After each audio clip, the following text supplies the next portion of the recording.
A Boomer Alley video.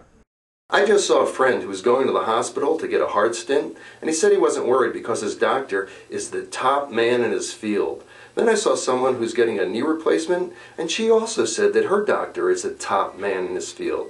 Have you noticed that whenever anybody talks about their doctor, they're always going to the top man in his field? No one ever says, yeah, my doctor almost flunked out of med school, but the price is right. Look, if you're from Upper Armpit, Nebraska, you're not going to the top man in his field. Top man in Upper Armpit? Maybe. Top man in his field? You know, we all really don't know that much about our doctors. If something's really wrong, we're usually referred to a specialist, and to make us feel better, they tell us he's the top man in his field. But what do we really know? See, I think doctors should have to show us their report cards from medical school. Wouldn't you like to know what your doctor got in the procedure that he's about to do on you? I think that doctors' specialties are actually determined by the grades they get in medical school. The A students, they get to be dermatologists. I mean, it's not that tough, and they don't get any emergency calls in the middle of the night. Oh, sure, sometimes there's a panic call. Doc, you gotta help me. I've got a big date, and I just got a giant zit on the tip of my nose. But that's about it for a dermatologist.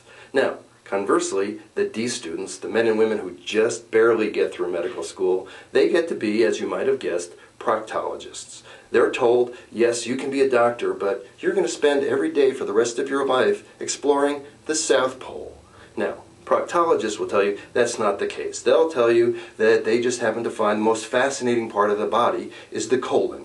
Yeah, right. I'm a colon man. You know, you don't really have to be a detective to figure out whether a doctor is good or not. I mean, if you're going to an eye doctor and he's always got blood on his lab coat, he's probably not the top man in his field. If a doctor ever looks in your ear and then tells you to say ah, he's not the top man in his field. If your doctor went to medical school on any Caribbean island and he still wears Tommy Bahama shirts to the office every day and plays Toots and the Maytals in the waiting room, well, you might want to go smoke a bomber with him, but he's not the top man in his field. So what can you do to make sure that if you're not going to the top man in his field, that you're at least going to someone who doesn't have to hum that the knee bone is connected to the thigh bone to remember what goes where? You can do a Google search. Then you can find out whether he or she is actually a people doctor and not some large animal veterinarian that has mistaken you for a large animal. Or if he or she has accidentally put a breast implant into somebody's back instead of their front. You want to know these things.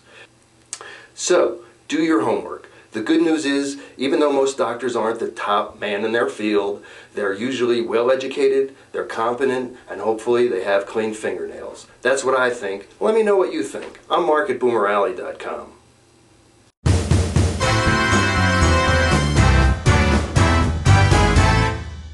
It's Boomer Alley, love.